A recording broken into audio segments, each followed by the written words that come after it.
What I want to do this morning is talk about where we are as a cultural matter on some of the transgender questions, some of the challenges those will pose for religious liberty. The title, touches on both. But you'll see by the time we're finished with the presentation that the main threat of transgender ideology is not to religious liberty. That's a tertiary or ancillary threat. The main threat is to the imago Dei. The main threat is to truths about the human person, truths about human embodiment. I was getting nervous during the sermon this morning when the pastor was talking about, the threat of philosophy, because I'm up here as a philosopher, not a theologian, being led astray by the elements. But then he very helpfully, and thank you for doing this, he points out that St. Paul talks about the law written on the heart. And that good philosophy done well, is going to point to the same truths as those that have been revealed to us in Scripture. And that there need not be a conflict between faith and reason. Faith that is done poorly, bad theology, will conflict with good science and with good philosophy. Likewise, reason that is done poorly, bad science and bad theology, bad science and bad philosophy will conflict with good theology. But good theology will go hand in hand with good philosophy and good science and good medicine. And that's what we see when we get to the truth of the matter on these transgender questions. There's no conflict between faith and reason. The best of science, the best of medicine, the best of philosophy also support the first page of the Bible, male and female, he created them, right? And so you need not be concerned that, there's a tension here. What's happening is there's bad science, there's bad medicine, there's bad philosophy that is being imposed on the country. And the victims here are increasingly the people who identify as transgender, who are being told through bad philosophy, bad science, and bad medicine that their path to happiness in life might require puberty-blocking drugs, cross-sex hormones, and surgeries. The victims are the parents of young people who are being told, would you rather have a living son or a dead daughter? When parents who have a child experiencing gender dysphoria go to the best medical clinic that they can find, that's frequently what they are told. And increasingly, you have a generation of young people who are being medicalized because of a sense of discomfort with their own bodies. And I'll go through the treatment protocol. But the first clinic in the United States to do these treatment protocols only opened 15 years ago. It was 2007 at Boston Children's Hospital. That was the first pediatric gender clinic. Now, 15 years later, these are located in all 50 states. Planned Parenthood, the thing that it does second most after killing babies is dispensing testosterone to girls who identify as boys. And so it's not just at pediatric gender clinics. You can now, without parental involvement or consent, receive testosterone on your first visit to a Planned Parenthood. So what I want to do, let me mention 3 statistics just to kind of set the stage, and then I'm going to go through and I'll give you the outline. But the 3 statistics to keep in mind: 80 to 95% of young people with a gender identity conflict will naturally grow out of it if their development is not interfered with. If you give that child the time and the space to continuing developing, continuing maturing, 80 to 95% of the time on its own, that gender dysphoria, that gender identity conflict will resolve. By comparison, adults who identify as transgender, 41% of them will attempt suicide at some point in their lives. And adults who have had sex reassignment surgery are 19 times more likely to die by suicide than the general population. That juxtaposition of statistics should stop us in our tracks. A 41% likelihood of attempting suicide, a 19 times greater likelihood of death by suicide are unacceptable outcomes. And we should have nothing but compassion for people who struggle with their gender identity and who then follow the so-called medical experts, go on to have these procedures done to them, and then end up with these tragic results. Simultaneously, we should not be doing anything to encourage a young person along that trajectory. And as I'll discuss, unfortunately, it very much becomes a one-way ratchet once you start transitioning. Okay, so let me give you the outline. What I want to do is, in the time that we have, I'm going to speak for roughly an hour, and then we'll have like 15 minutes for Q&A. If I get done more quickly, we'll have more time for Q&A. But I want to first go through what is going on. What are the claims that are being made in this transgender moment? The subtitle of the book is Transgender Moment, to signify, if you remember, after Obergefell, everyone kept saying right side of history style language. And I wanted the subtitle to reveal this is not the future of humanity. We will look back on this the way that we look back on things like lobotomies, the way that we look back on other medical crazes where medicine and science, I mean, just think about the eugenics movement. We'll look back on this in similar ways, that this was the misdirection, the unethical use of medical technology. How long or how short this moment lasts for is largely up to what you and I do. Because it won't crumble under its own weight. It will require people to point out just how harmful and how bad the ideology is in order to limit this moment. But so first I want to talk about the worldview that inspires this movement. Second, I want to talk about the medicine that they are imposing. Third, I want to talk about the public policy demands that they have. So that'll take 3 steps on what's going on. And then we're going to pivot and we're going to evaluate it. And we're going to look at the claims from a scientific, biological perspective, from a philosophical perspective, from a medical perspective, and then we'll have time for Q&A. So that's the rough outline. All right, so the first thing to say on the worldview, sometimes you'll hear people say that we live in a postmodern era that has rejected metaphysics, and I don't think that's quite right. I think we live in a postmodern era that is imposing a new metaphysic, right? Because you can't be metaphysically neutral. You can't be agnostic about, metaphysics is the philosopher's big word for the study of being, the study of nature, the study of reality. Transgender activists have a vision of reality. And that vision is that Caitlin is a woman. Not that Caitlin is a man who identifies as a woman. That's now an outdated claim. A decade ago, that's what trans activists were saying, was that a transgender woman is a man who identifies as a woman. Today's claim is that a trans woman is a woman. And you see this all over social media coming from the activist accounts. And it's understandable why. Right? Why would you switch from saying someone identifies as a woman to someone is a woman? Because a claim about who someone is much more powerful both in our culture and in our courtrooms than a claim about how someone identifies. Right? Because if I am a woman, then it's discrimination for you not to give me estrogen. It's discrimination for you not to let me compete on the girls' swim team. It's discrimination for you not to let me into female private facilities. So that's where you can see the rhetorical change going from it's how someone identifies to who someone is. And so this first quote I want to read you, this came in a court case in the Fourth Circuit Court. It was when the Obama administration sued the state of North Carolina because the state of North Carolina had passed its bathroom bill. And this is what the expert witness, Dr. Deanna Atkins, she's the founding director of the Duke Adolescent and the Child and Adolescent Gender Care Center, right? So this is one of those clinics that has opened up since 2007. She says, from a medical perspective, the appropriate determinant of sex is gender. It is counter to medical science to use chromosomes, hormones, internal reproductive organs, external genitalia, or secondary sex characteristics to override gender identity for purposes of classifying someone as male or female. Now, this is not real science, right? This is not real medicine, right? This is where don't be led astray by the people doing philosophy or, the elements. That's what St. Paul is getting at there, right? Because this is not good science. It's not good medicine. But the claim, because in our culture, who are the high priests, right? In our culture, the high priests are not the actual priests and pastors.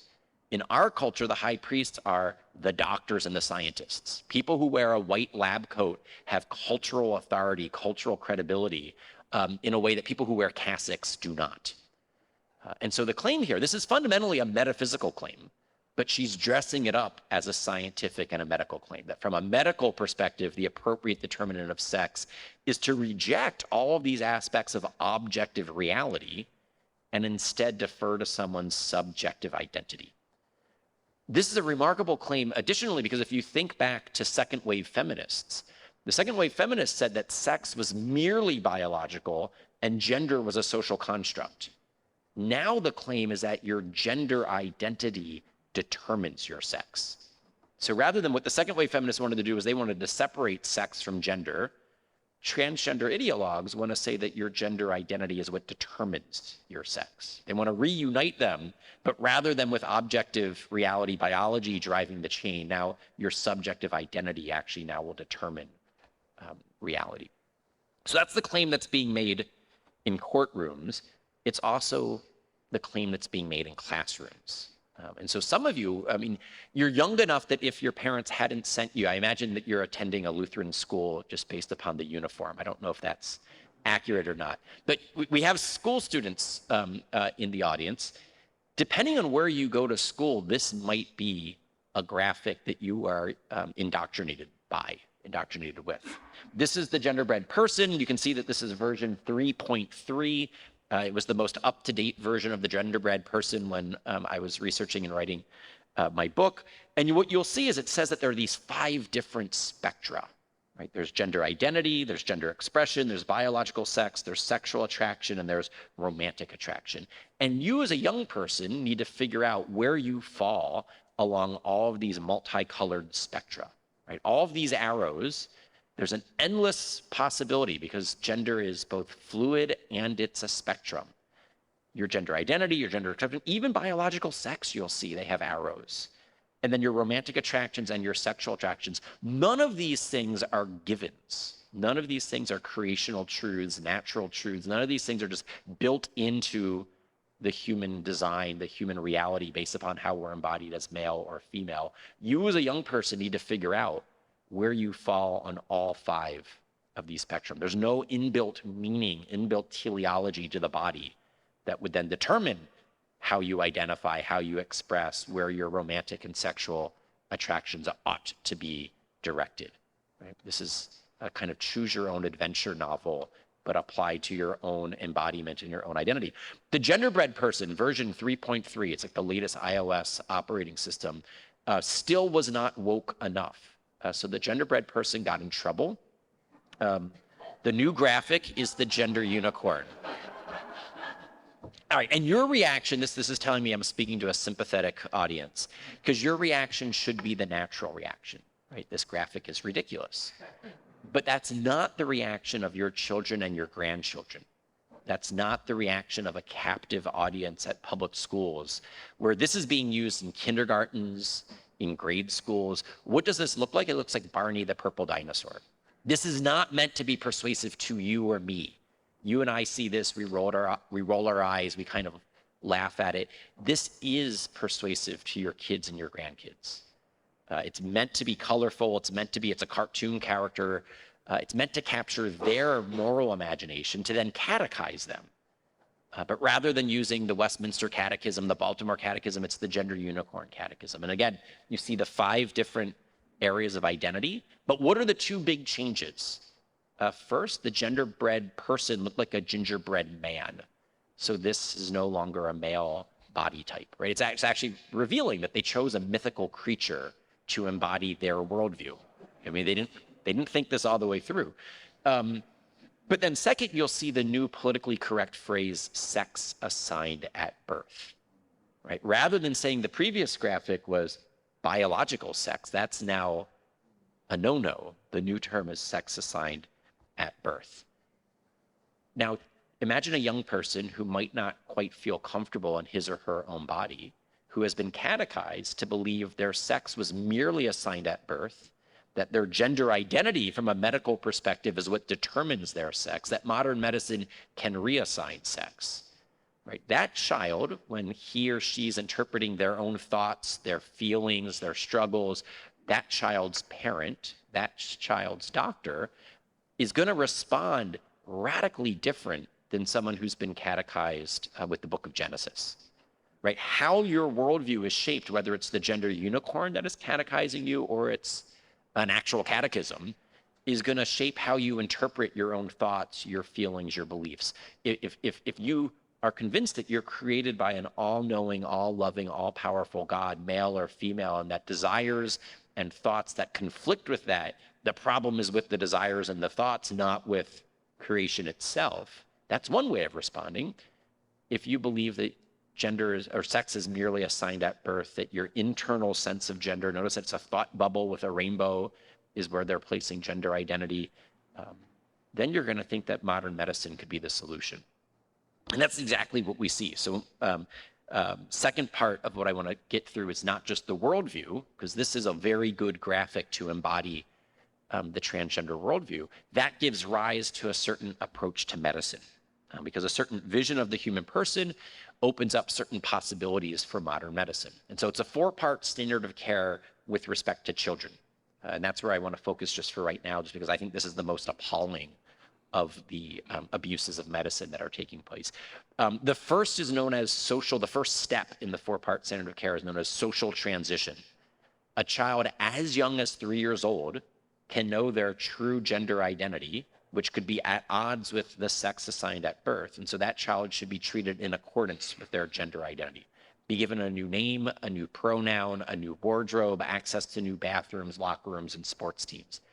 This is where you'll see mainstream media profiling young children who are transitioning socially, because at this age, they don't do anything physically yet to the body, but they will do the new name, the new wardrobe, et cetera, et cetera. Some doctors go so far as to say that even pre-verbal children, so younger than age 3, try to communicate their true gender identity. For example, when your daughter pulls the bow out of her hair, that's her way of communicating that she's actually a boy. That's actually one of the examples that one of these doctors uses. All right, second step is that as that child approaches puberty, he or she should be prevented from going through puberty in the, quote, wrong body. Right, so now they are making medical, physical interventions on children, age 8, 9, 10, to prevent them from going through puberty in the wrong body. Because if they're real, again, from the medical perspective, the determinant of sex is gender identity. If this, if this boy, quote, identifies as a girl and therefore is a girl, then going through male puberty would almost be a form of abuse. That's how they think about this. They say that biological puberty is not neutral, and allowing a girl to go through male puberty is allowing her to be victimized by biology. That's the underlying worldview. And so what they're doing is they're using an off-label drug. It's not FDA approved for this purpose, but they're using the drug to indefinitely block a child from going through puberty. Right, so first step is social transition. Second step is puberty blockade. That then leads to the third step of the treatment protocol. Because now what you have is you have a young adult who is still trapped in a child's body. Right? All of their friends, all of their classmates at school have gone through puberty. They've hit their growth spurts. They've matured. This individual has not. Right? The example I was using was a boy identifying as a girl. So from the activist perspective, she is still trapped in an adolescent's body, so we need to mimic female puberty by giving her high doses of estrogen. On the flip side, if it was a girl identifying as a boy, which is increasingly more common, you'd be giving you're giving him high doses of testosterone. Now, I've been using their preferred pronouns just to prove the point. In reality, this is a boy who is being given estrogen, a girl who's being given testosterone, to masculinize her body or to feminize his body, to mimic the pubertal development that would correspond to their gender identity. Why are the activists doing this? Because they think that gender identity is what determines the sex of the individual. Right? That's what that Dr. Deanna Atkins quote is all about. So the third step is hormonal transition. The official guidelines say to do this at age 16. And when I say official, it's not really anything official. It's a self-selected group of so-called gender experts who have promulgated the official guidelines. Right? It's not like a government body that has weighed in on this. It's a self-selected group of people who specialize in gender medicine who have promulgated these guidelines. Increasingly, this is happening at age 14. So you could think of it like the summer after your 8th grade year of school, before your 9th grade first year of high school, you could be going on opposite sex hormones. And then the fourth step is surgical transition. Surgical transition can involve a variety of things. It can involve removing external genitalia, removing internal reproductive organs, removing secondary sex characteristics, and then using plastic surgical techniques to create body parts that resemble those of the opposite sex. The official guidelines technically say 18. Increasingly, these are being done at 17, 16, 15. We know of at least two 13-year-old girls who had double mastectomies performed in their bodies as part of a sex reassignment procedure that your tax dollars funded. This was a study funded by the NIH at UCLA. If I remember correctly, it was just last week or the week before that Boston Children's Hospital was in the news because their website had said that they would be doing, was it hysterectomies or mastectomies at age 17? And then when they got called out on it, they scrubbed the website and they said, oh, no, we wait until the child is an adult, age 18. But their own website had said 17. Obviously, once you've had that hysterectomy, you will be infertile for the rest of your life. What they can create appendages that resemble a phallus for that girl who identifies as a boy. They can create appendages or an orifice that resembles a vagina for the boy who identifies as a girl, with limited functionality and with greater or lesser cosmetic success. So those are kind of the primary reassignment procedures, removing various external genitalia, internal reproductive organs, secondary sex characteristics. Tertiary surgeries, they could also remove my Adam's apple. They could soften my jawline. They could do electrolysis to remove my facial hair. They can do surgery to make my knuckles less pronounced. These would be further down the road. Not everyone goes through the whole four-step process. Some people will hormonally transition, but not surgically transition. Some people will do some aspects of surgical transition, but not other aspects. It's almost like an a la carte medical menu where you can decide how far you desire to go in various transitioning procedures. I'm going to skip one quote and go to this one. This is Dr. Scott Leibowitz, who, if I remember correctly, he's currently the head of the committee that is drafting the new transgender medicine guidelines. And this is what he says in an expert declaration back when the Obama administration was suing North Carolina. Peer-reviewed research demonstrates that pre-pubertal children asserting a different gender identity from the one they were, quote, assigned at birth are cognitively capable enough to be aware of the gender they are asserting. The meaning of a child's gender identity assertion at a younger age is no less valid than the meaning of a gender identity assertion of an older child.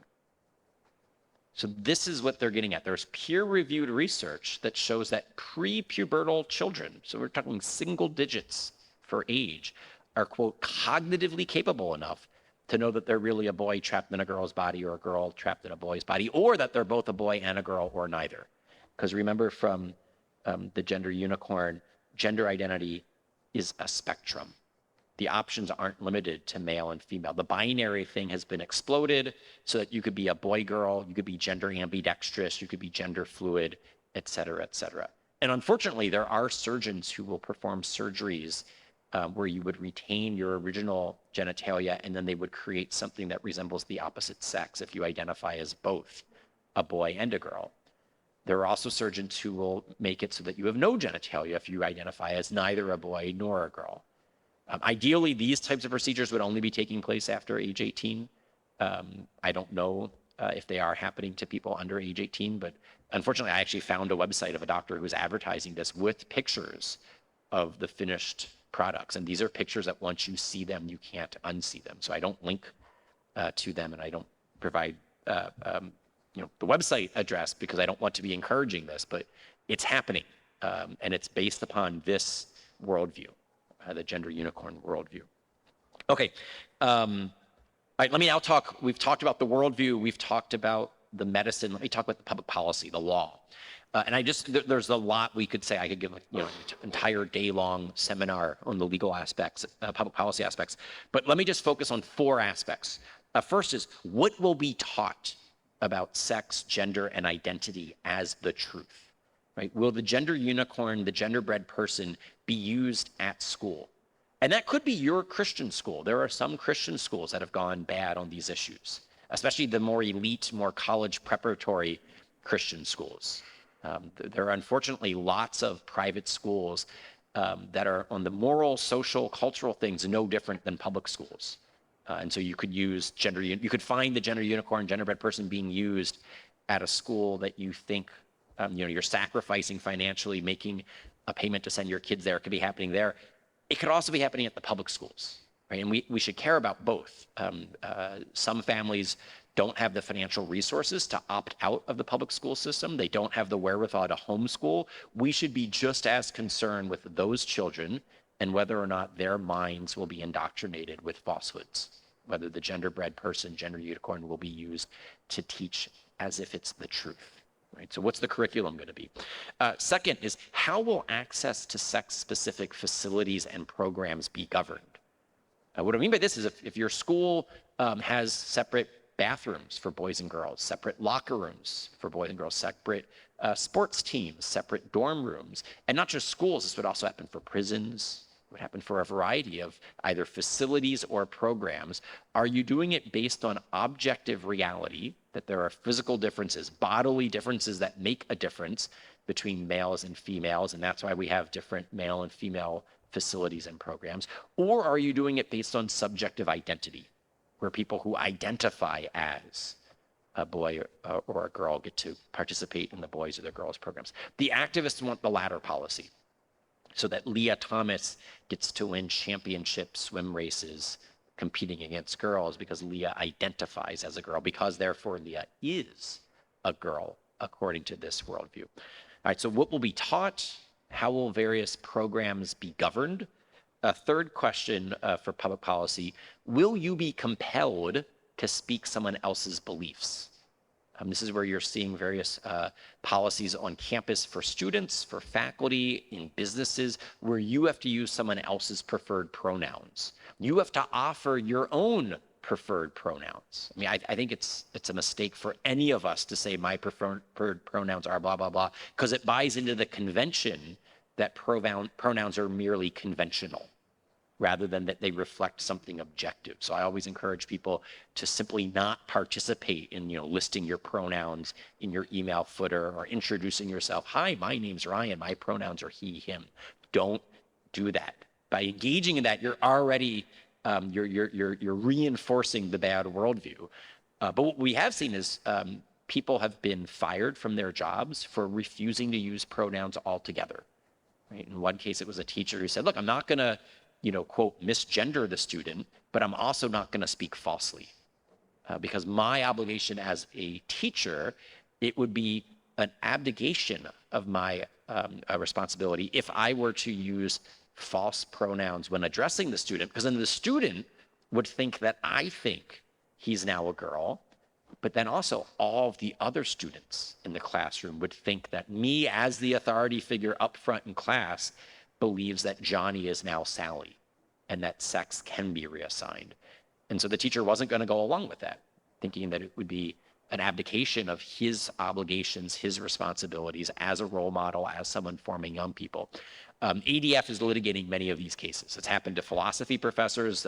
This is the Merriweather case. It's happened to high school teachers. This is the Peter Vlaming case. It's happened to a PE teacher in K through 5 in Loudoun County, who wasn't even about the pronouns. He just went to a school board meeting to speak out against the campus policy, and they then suspended him. Right? So a variety of questions for people in the professions. In New York City, you can be fined $250,000 for, quote, intentionally misgendering someone. So all sorts of questions about speech codes, compelled speech, and are we going to be able to communicate truthfully? So that's the third area. Fourth area that I want to focus on is the provision of medical services. And this comes in two aspects. Will bad medicine be mandated? In the very last year of the Obama administration, they redefined the word sex in our anti-discrimination law to mean gender identity. Section 1557, if you're at all following the public policy debates of the Patient Protection and Affordable Care Act, so otherwise known as Obamacare, Section 1557 prohibits discrimination on the basis of sex.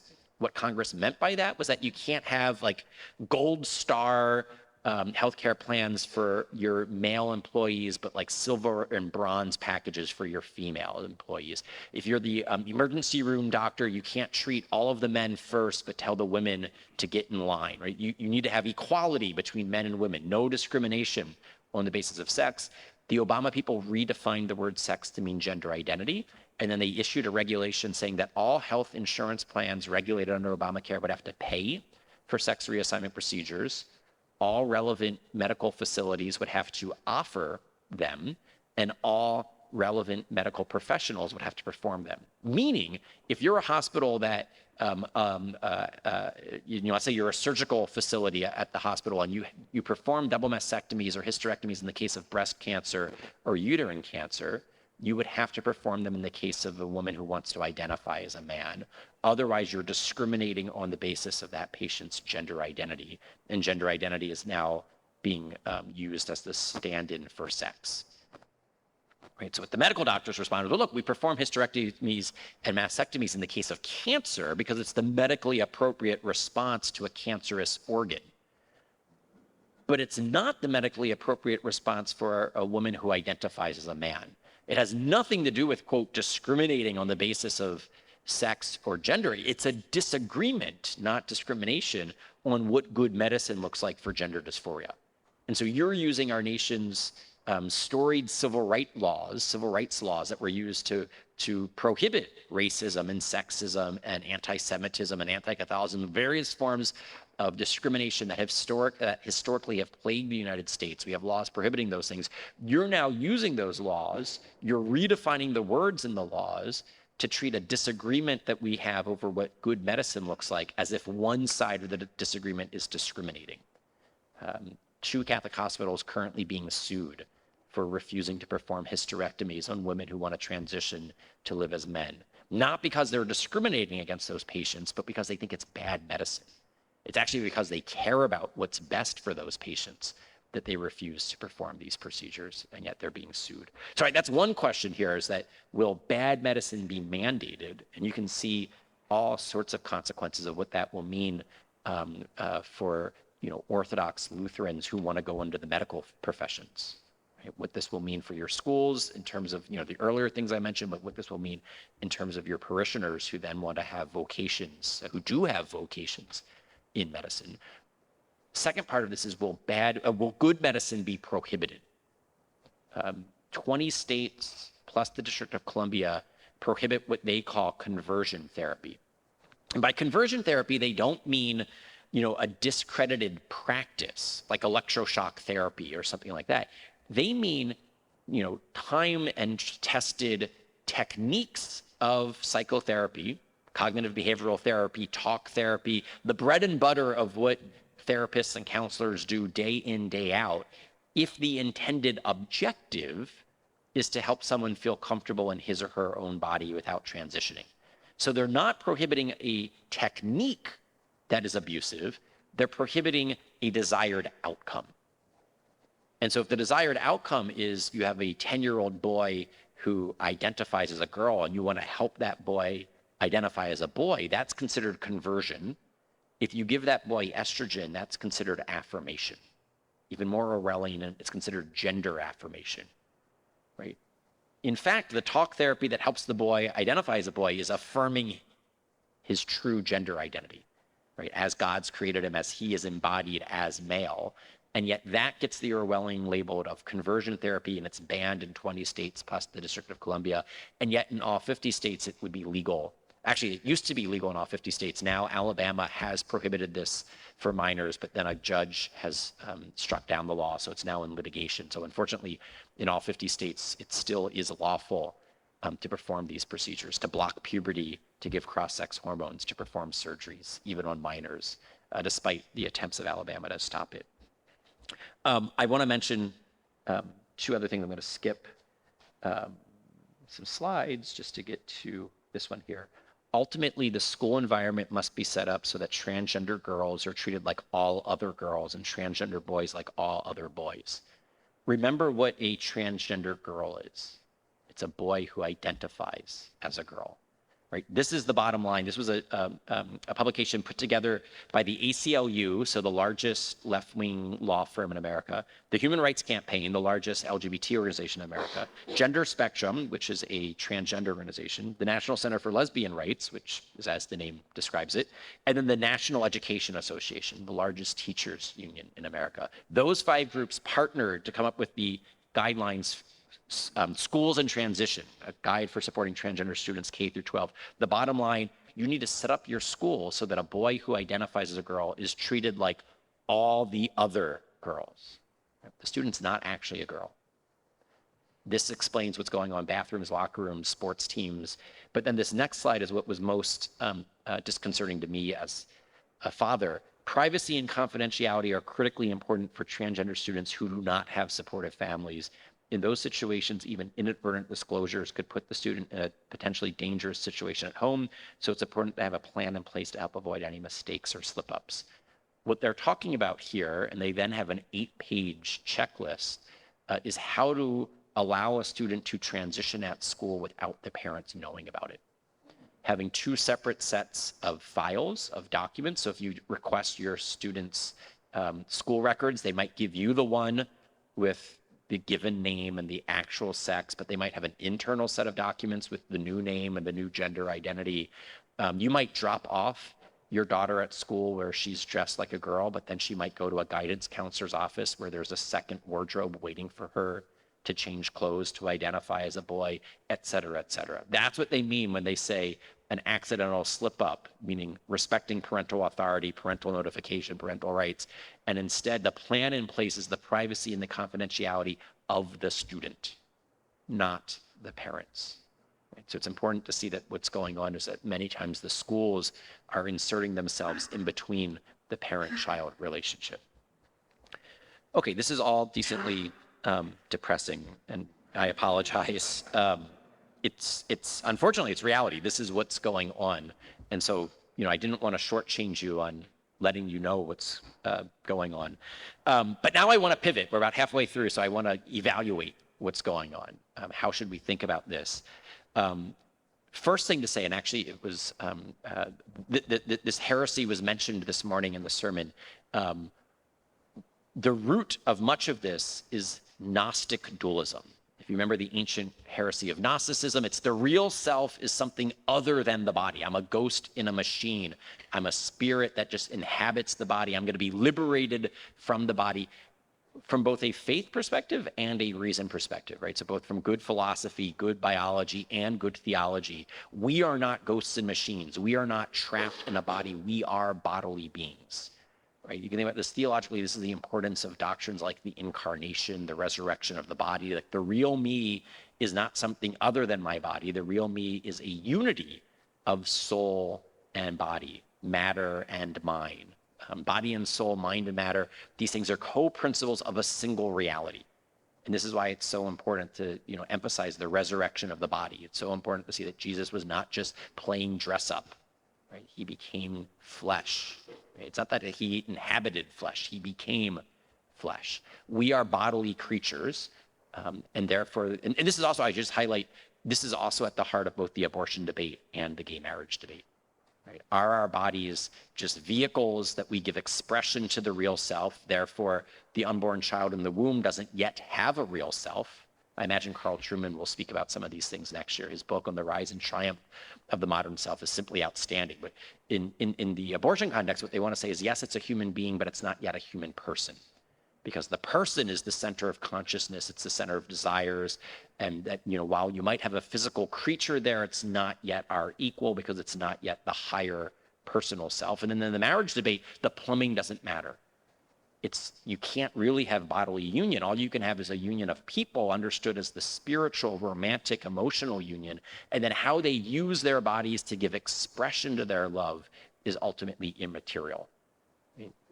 A sound philosophical and theological position on the abortion debate, on the marriage debate, and now on gender identity debate, the central disagreement is over the role of the body and the role of our embodiment.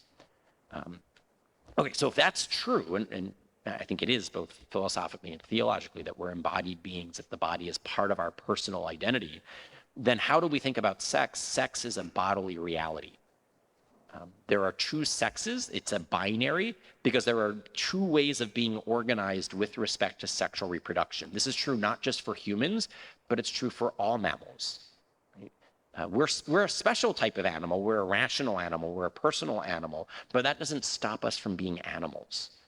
And so if you ever talk to a farmer who relies on identifying the male and the female of the species in order to engage in breeding practices, they can identify the male and the female based upon how the organism is organized with respect to sexual reproduction. And there are two ways of being organized with respect to sexual reproduction, a male way and a female way. The male way, the least graphic language used to describe this, it's you determine the sex of an organism based upon how it engages in sex as an activity, how it engages in the sexual act. So the male way of being organized sexually is to donate genetic material and to reproduce outside of the body. The female way of being organized is to receive genetic material and to reproduce inside of the body. Two ways of being organized. You can see this, there are two sex cells. There are two gametes.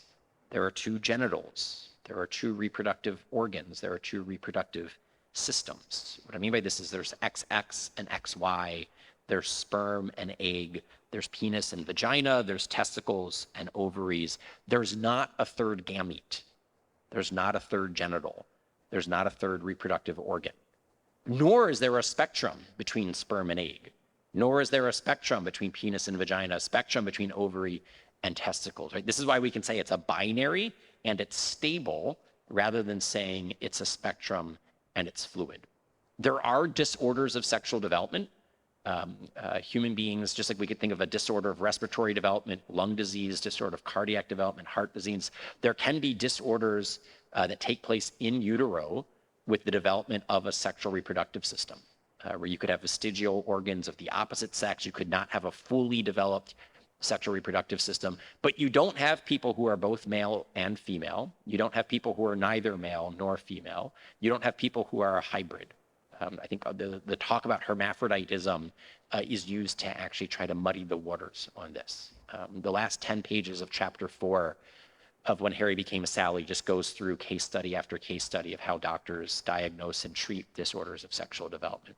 It's a red herring when you hear people refer to DSDs as if they support transgender identities, because in reality what you're having in transgender identity is someone who is fully biologically developed as a male or a female, but who identifies as something other than male or female or the opposite sex. Right, so that's the first thing to say. How do we actually determine sex? It's by looking at things like chromosomes, hormones, internal reproductive organs, external genitalia, and secondary sex characteristics. If you remember, those are the 5 things that Dr. Adkins said were counter to medical science to rely on. They're the bread and butter of medical science. It's how we actually recognize who is organized on the male trajectory and who is organized on the female trajectory. So the second thing to say is if you reject that as the basis for identifying someone as male or female, what are you left with? All that you're left with are sex stereotypes. Right? This is why so many feminists have been very critical of transgender ideology. Right? You see people like J.K. Rowling speaking out against it. You see the derogatory term that they use is trans exclusionary radical feminists, TERFs, because they say, well, look, what Bruce Jenner did when he came out as Caitlyn and he had that cover photo on Vanity Fair, he was doubling down on every stereotype about what the ideal woman is supposed to look like that we have been combating for the past 2 generations, right? That's how they interpret what's going on. That we've been trying to break down stereotypes and you're now reifying stereotypes so that if a boy plays with Barbie and likes the color pink, that means he's a girl trapped in a boy's body. If a girl likes football and hunting, that means she's a boy trapped in a girl's body, right? Because once you get away from the biological, physical foundation of the sexual binary, what else is there to latch onto? Right? This is what, I was going to go back. There are too many slides to go back. That's what the gender unicorn, the genderbread person is getting at when they said gender identity is how you, in your head, define your gender based upon how you identify. It's an inner sense of gender. So as I said, I think this combines the ancient heresy of Gnosticism, where the real self is something other than the physical self, with simultaneously a weird form of materialism, right? There's some philosophical contradictions at the heart of the transgender worldview, because most of these people are not religious believers, right? They don't believe that there's a soul that could be trapped in the wrong body, right? From a Christian perspective, the soul is what informs the body, right? So the soul is the form of the body, so you couldn't have the type of Gnostic dualism where they're separate substances, they are co-principles. So they're materialists, which is why they need to refashion bodies, but they're also dualists. And so it raises the question of who or what is this immaterial substance, those of you who are materialists, that you now believe is trapped in the wrong body. But it gets worse than this. I want to ask a series of questions to help you explore why it is worse than this. They say that gender identity is your inner sense, your inner feeling of gender. What does gender feel like, right? If you detach it from the body, right? So for the women in the room, what does it feel like to feel like a woman? Have you all talked to each other and compared notes about your feelings to see if you're feeling the same way? Is that what makes you a woman? That you all have the same inner feelings of womanhood? I would imagine not, right? I imagine there's some other reason why you all are in reality women, apart from how you may feel or what inner sensations you have. All right, but now here's a question for the men in the room. How would you know if you were feeling like a woman? Right, so one's an ontological question of what is it to feel like a woman. The other is an epistemological question. It's a knowledge question. How would you know if you were feeling like a woman? There's a famous paper, I think it was published in 1979 by Thomas Nagel, a professor of philosophy at NYU, titled, "What's It Like to Be a Bat?" And the short conclusion is that we have no idea, because we're not embodied as bats. We're not incarnate as bats. We don't have wings. We don't have sonar. So scientists can say lots of things about bats from a third-person observational perspective, but we can't say anything from the first-person incarnational perspective because we don't have the embodied experiential knowledge of being a bat. Right? So as a man, how would I know what it is to feel like a woman? Right? There's a knowledge problem, epistemological problem. All right, last question. Let's say we could somehow miraculously answer the first two. This is what it is to feel like a woman. I know that I'm feeling like a woman. Why would that make me a woman? Right? Because our feelings don't determine reality on other questions. Rachel Dolezal was a white woman who felt like a black woman, and she identified as a black woman, and she was running her local NAACP chapter. No one came to her defense and said, oh, she's transracial. When she was exposed, they said she's a hypocrite, she's a liar, she's an imposter, she's impersonating, she's culturally appropriating, et cetera, et cetera. So why is it that we say that those things don't apply when Bruce identifies as Caitlin? Why is it that she is a woman, she's living her true self, rather than impersonator, cultural appropriation, imposture, et cetera, et cetera? Last thing I'll say on this section is the best analogy that I've come up with on this, and it frequently upsets secular progressives, is to say that gender identity sounds an awful lot like religious identity. And what I mean is that they are identities that are determined by beliefs.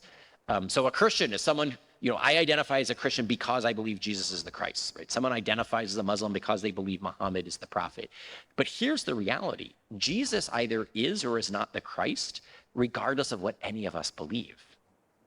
And in the same way, someone either is or is not a man, regardless of what any of us, including that person, him or herself, believes.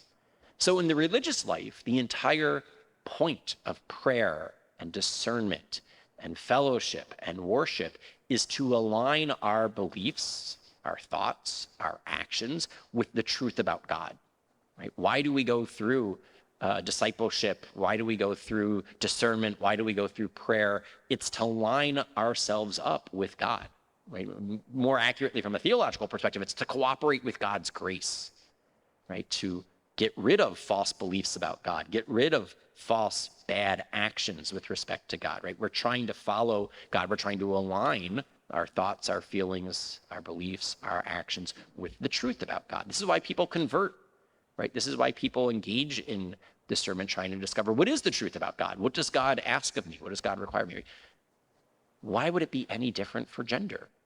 Right? We try to align our thoughts, our feelings, our beliefs with the truth about our own reality. right? If the religious life is about, aligning our thoughts, feelings, beliefs, and actions with the truth about God, well, then in this case, it would be lining up our thoughts, feelings, beliefs, and actions with the truth about man or woman, right? It's going to be gender specific there. All right, and that's exactly what Dr. McHugh recommends, right? Rather than trying to do Dr. McHugh, if you're not familiar, he was the former chair of psychiatry at Johns Hopkins Hospital. He was the psychiatrist in chief at the hospital, chair of psychiatry at the medical school. And back in 1979, he shut down the sex reassignment clinic there because he said it was the misappropriation of medicine. It was reopened about 5 years ago. Not because of new science, right? Human nature hasn't changed, the science hasn't changed, but because of ideology. What McHugh said is that medical doctors should not try to do what is impossible, which is to change exterior reality to line up with mistaken thoughts and feelings. What they should do, and what mental health care, what psychology, psychiatry, counseling does in every other instance, is they try to help someone line up their thoughts and their feelings with reality, including the reality of their own body. All right, so the next thing to say is that sex reassignment is literally impossible. It's physically impossible, it's metaphysically impossible. You cannot reassign sex because it was never assigned to begin with. It's a created reality, right? It's an incarnational reality, and it's not something that we can reassign. What you can do is you can feminize my body, you could masculinize my wife's body, you could make our bodies resemble the opposite sexes, but you can't actually make me a woman or make her a man. So simply at the physical level, sex reassignment procedures are impossible, which is why you'll notice that the more up-to-date, politically correct language is that these procedures are gender affirmation procedures, right? You'll see that the new language that they're using is, rather than using the historic language, which was sex reassignment procedures. Also, the historic language was transsexual. Now it's transgender, right? Because they want to highlight, well, we can't actually change the sex. What we can do is we could affirm the gender of the individual by reconfiguring the body. All right, so that's part one. Physically impossible. Leads to part two, which is why it doesn't produce good outcomes, right? When you try to do what's impossible, it tends not to produce good outcomes. All of the best science that we have on this. I have a slideshow full of study after study. They're all cited in the book. The book is now 4.5 years old, and the studies that have come out since the publication of the book just reaffirm this point.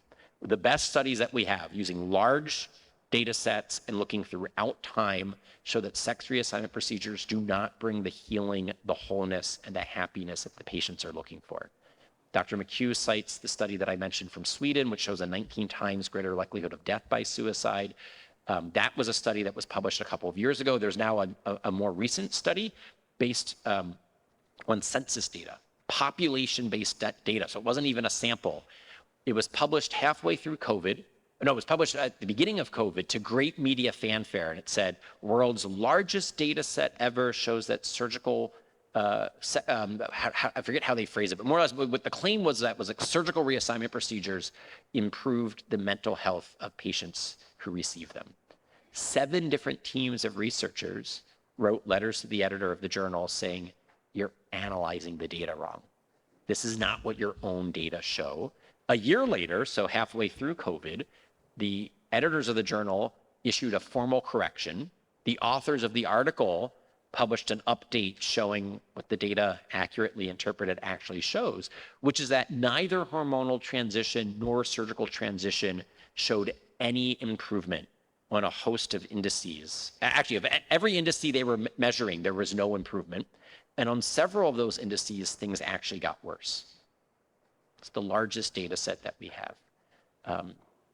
Now imagine what this means. You as a patient, you feel very alienated from your body. You feel a sense of distress, alienation, discomfort. You're told by the medical experts, your solution, your pathway to happiness is to take cross-sex hormones and to have surgery. You have those procedures, and at first, it brings you satisfaction. Almost all the studies show that at first, patients get happy, and then they go back to where they were, or things get worse. Because at first, you're kind of elated, right? You've had this long desire to live as if the opposite sex. You have the hormones, you have the surgery, you think it's going to bring you happiness. And so at first, you report satisfaction.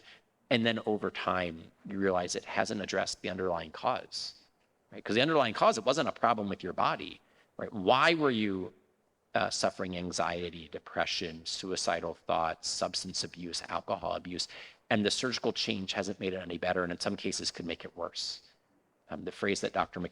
McHugh uses, he says, it's not easy nor wise to live in counterfeit sexual garb, right? So imagine you have those underlying problems. You're now trying to persuade your family, your friends, your colleagues at work that you're the opposite sex.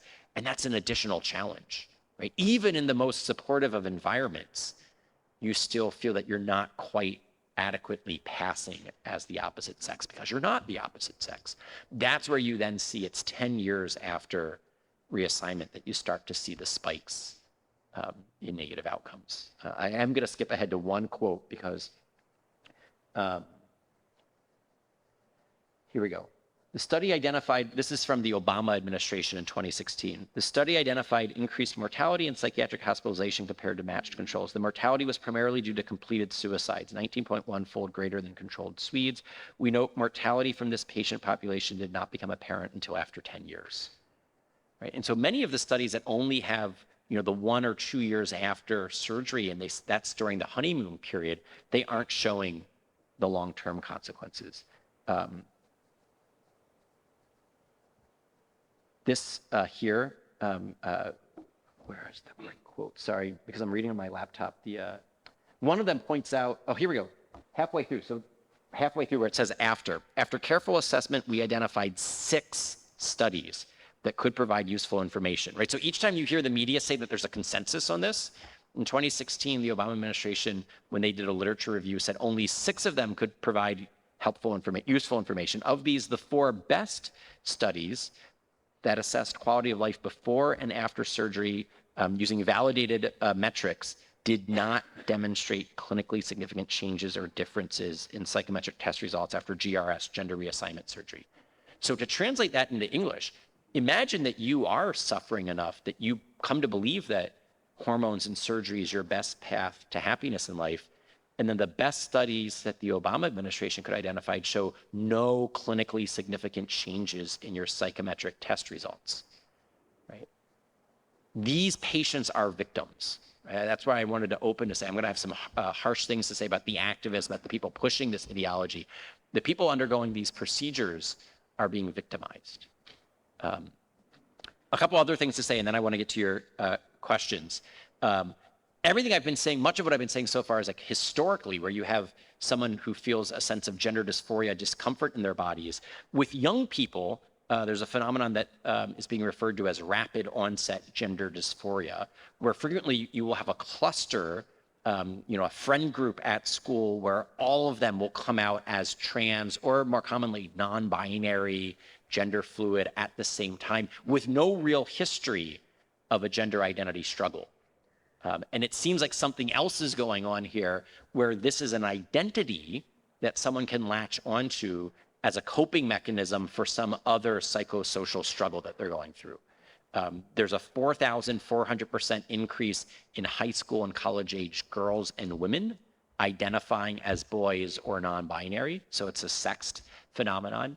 Abigail Schreier has written the best book on this, her book, Irreversible Damage, which documents specifically what's going on with our nations, and not just our nations, but many Western nations, girls and young women. And it seems like this is very much an identity that helps protect someone from criticism. That if you come out as trans at school, no one can pick on you anymore. No one can criticize you anymore. It's almost like a safety blanket or a safety protection that you can put on by claiming this identity. What to say about the ethics on this? It's unethical medicine in two respects. One, the intended outcome, the ends, if you do like a means ends analysis, you're affirming something that is false. You're using medical technology at the service of a falsehood. And then two, it's not just that you're using medical technology, the means, you're mutilating the body at the service of a falsehood. So both the means that are being deployed, mutilation of the body, and the ends that are being sought, mutilating the body so that the individual, him or herself, can believe that he or she is the opposite sex so that he can convince other people to use the opposite sex. Both the end that's being sought and the means that are being used are unethical. And then 3 more things to say about kids. It's entirely experimental. We have no idea, because there are no long-term studies on what the long-term consequences are of having never gone through your biological puberty. What that means, not just for your sexual development, where we have a pretty good idea of that it'll lead to sterility and things like this, but also what this will mean for your bone health, your bone density, your height, your weight, your musculature, other organs that develop during puberty, right? So entirely experimental. 2, parents are being first emotionally blackmailed when they're told, would you rather have a living son or a dead daughter, as a way of getting them to put their daughters on testosterone. But also they're being told with respect to puberty blocking drugs that it's, quote, fully reversible. This is wrong in at least 2 respects. One is that on the supposition that when you go off the puberty blocking drugs a couple years later, puberty would then recommence, that doesn't reverse the 4 years of delay, right? In developmental biology, a delay cannot be reversed, right? So it's not fully reversible. And we also have no idea what going through a biological process 4 years late does long term. Because we've never done this before to human beings, right? These kids are being used as guinea pigs. Going through development at age 16 that you're supposed to go through at age 10 or 11, we don't know what that does long term.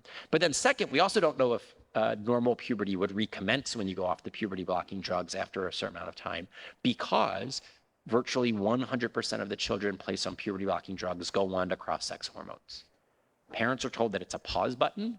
It's a way of buying time for your child to have more time to figure out their gender identity. But this then leads to the 3rd area of concern.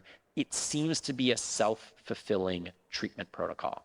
That if you socially transition a child, you tell your son that he's actually a girl, you dress your son in a dress, you use female pronouns, you then block your son's puberty, that this is a one-way ratchet. And that once you get on this conveyor belt, you're just going to go to the next step and the next step.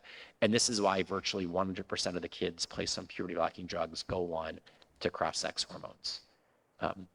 I've heard some medical doctors hypothesize, and again, it's this is all experimental, so who knows what the exact causality is, but that it may very well be that when that boy who doesn't quite feel comfortable as a boy goes through male puberty, that hitting his growth spurt, having his voice deepen, having his body develop, that those could be the pathways, developmental pathways, why 80 to 95% of the time he would re-identify with his body. And so by blocking those pathways, where he then looks at all of the other boys in his class who go through male puberty and develop into men, and he doesn't, that only increases his dysphoria, his sense of discomfort, which then leads to an increased desire for the estrogen. Right? So many physicians who I've spoken with about this have that concern. All right, what's the alternative? And then I will wrap up so we have time for questions. Paul McHugh, Dr. McHugh, uses the analogy to anorexia.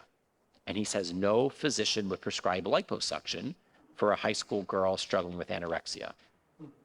And the reason why is that the problem's not with her body.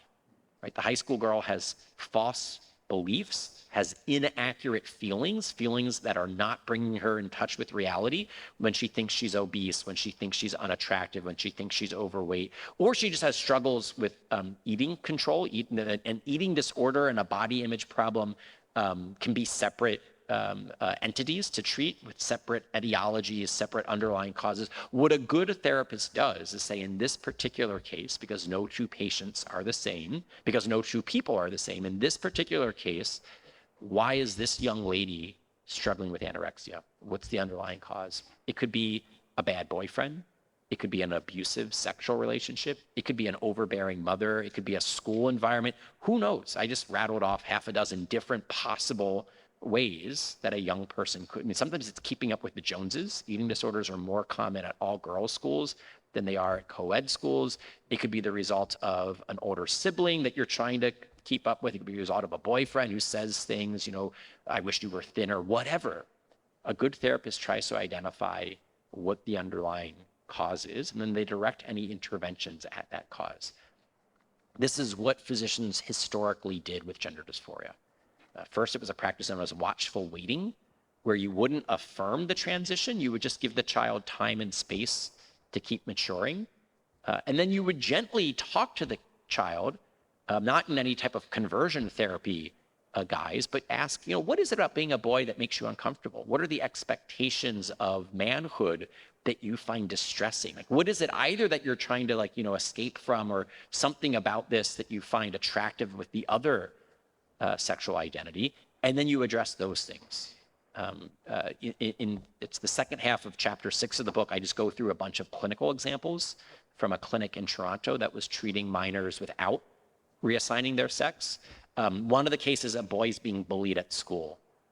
He was a smaller boy. He wasn't very athletic. He wasn't very rambunctious. Other boys were picking on him. His coping mechanism was he was identifying as a girl as a way of explaining why he didn't fit in with the other boys. So the parents got him out of that school, got him a different friend group, and kept talking to him because, unlike Dr. Scott Leibowitz, their son was not cognitively capable enough to know what it is to be a boy. He had limited human experience, he had limited stereotypes, and he had a very narrow understanding of what it is to be a boy, and he didn't fit in that narrow understanding. And he was being picked on by the other boys at school, right? And so they enlarged his understanding of what it is to be a boy. They found him boys who were just like him. They got him out of a hostile environment, and then he was spared a lifetime of estrogen. In another example, a boy, again, identifying as a girl, there was nothing that needed to be done with the child. The mother, this had come up during therapy where the boy said something along the lines of, "Mommies love little girls more than little boys." And that got the attention of the therapist. She talked to the mother. The mother had been sexually assaulted.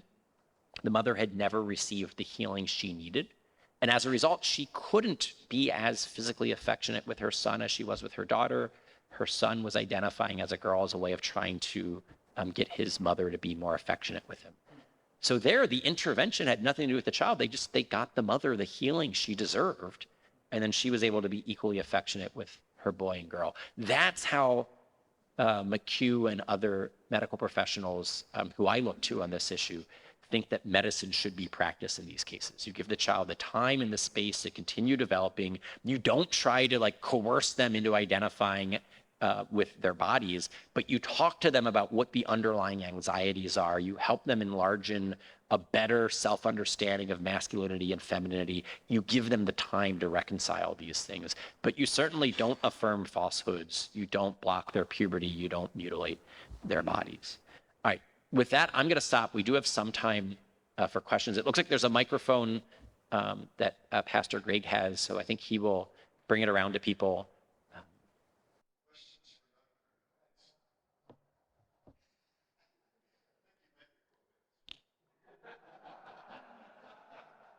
Yeah, thank you so much for your presentation. I'm assuming you mentioned your book is about 4 years old. I'm assuming the arguments there are the same, obviously still completely appropriate.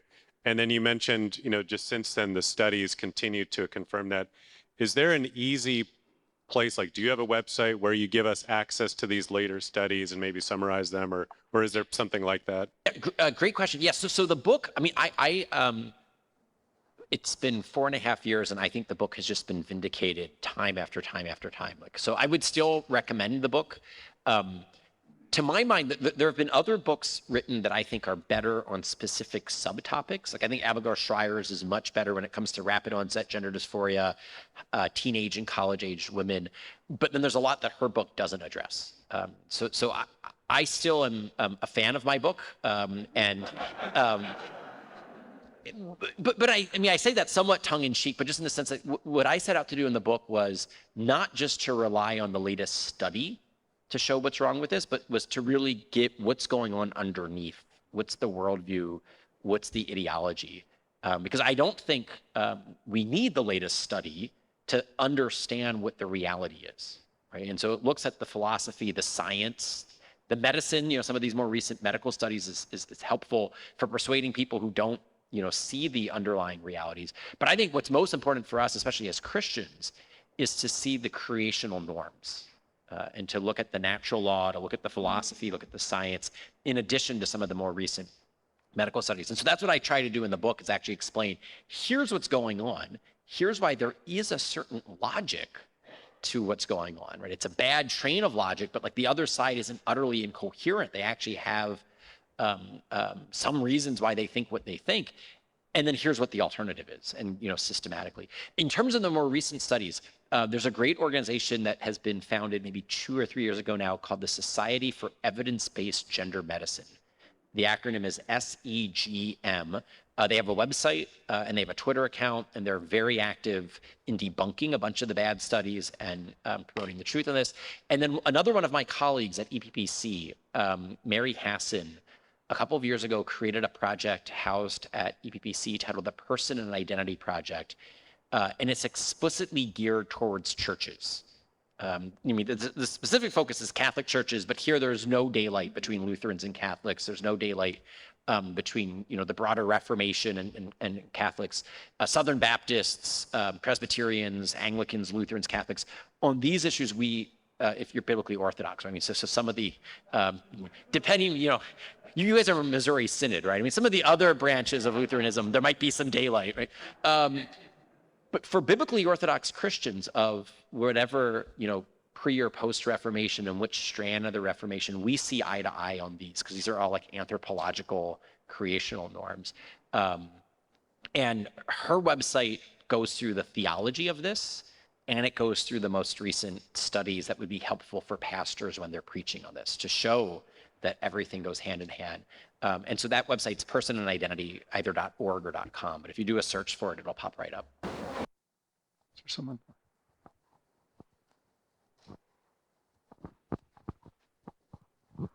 Thank you, Dr. Ryan. I would just say the one time I have gender dysphoria is when I cannot open the pickle jar.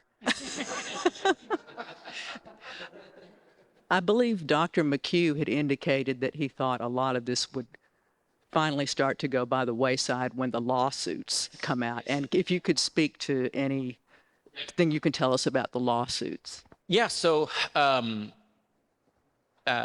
the state of Arkansas has revised their law to increase the statutes of limitations so that a young person who regrets their sex reassignment, I think they've increased to like 20 years after they hit the age of 18. So they have a window to sue. There's a federal version of this bill, if I remember correctly. Senator Cotton has introduced it. It's unlikely to go anywhere because you need 60 votes in the Senate, and it's deadlocked at 50-50. But I think that's one promising angle. Texas launched an investigation of sex reassignment clinics, and if I remember correctly, the largest hospital in Houston shut down their sex reassignment clinic as a result, just out of fear of what could be the consequences. And then Alabama, as I mentioned, has passed a law prohibiting these procedures, but then a judge struck it down, and so now they're in litigation. And the last thing I'll say is in Florida, it was the State Board of Health which issued a directive saying that pediatric gender transitions are not good medicine. I don't yet know what the legal effect of that is, but at the very least, it protects people who don't want to practice that by saying, look, the Florida Board of Health says that this isn't good medicine. You can't coerce me into doing it. What's likely to happen in the near term, though, is the Biden administration is reissuing those Section 1557 guidelines from Obamacare.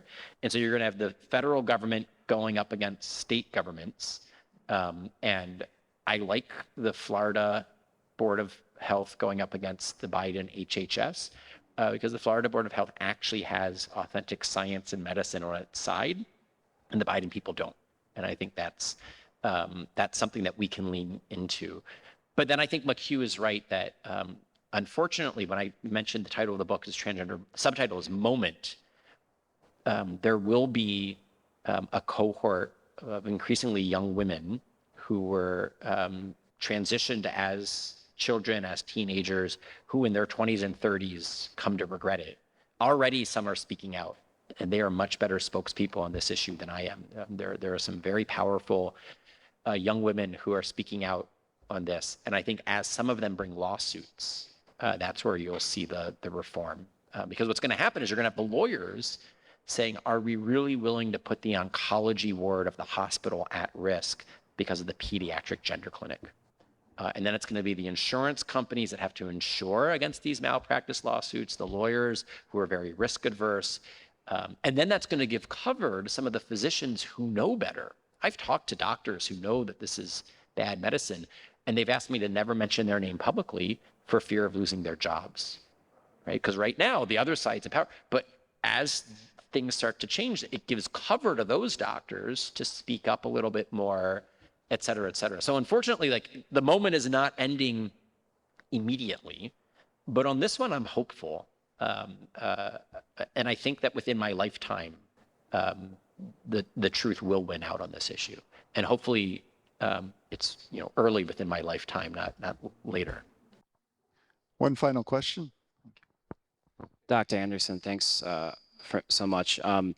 But when I was in college, like 15 years ago, in arguing about gay marriage, I wasn't really equipped to argue from natural law, as well, really until I listened to you several years later, and I appreciate that. But you mentioned something.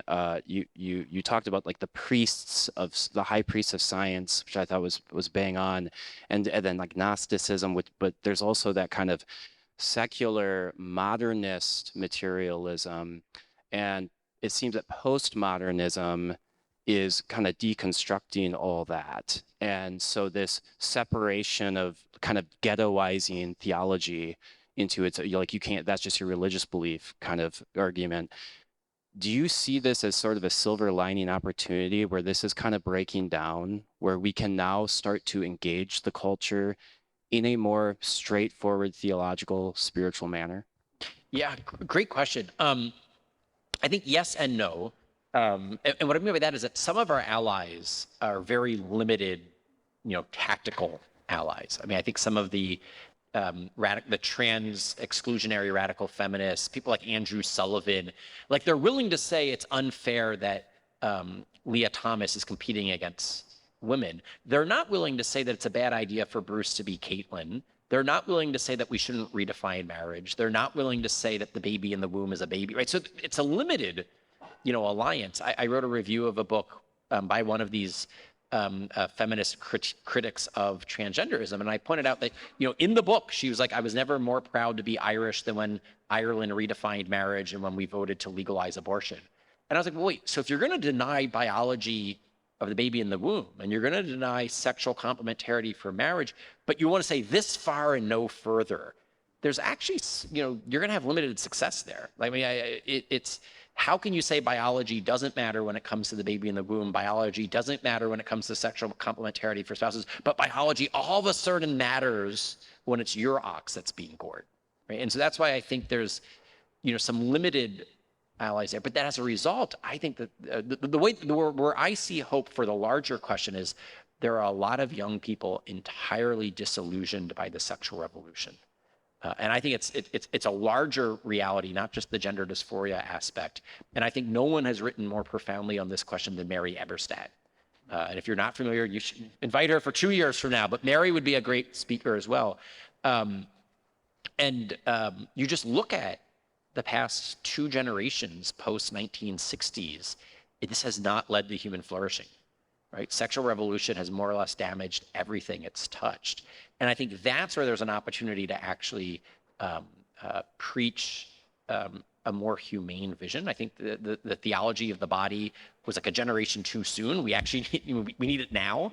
And there aren't enough people learning the right lessons. I think too many people are saying, let's step back from the so-called controversial issues.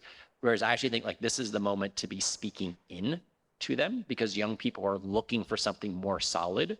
They're looking for something more truthful. And that's the opening. I think that's what you're getting at in your question as well, is like, this is the time for your pastors to be bold in their preaching, but this is also the time for us as lay people to be bold, because then we can speak to audiences that our pastors can't, right? And so, the church, I mean, this is very helpful for Lutherans, right?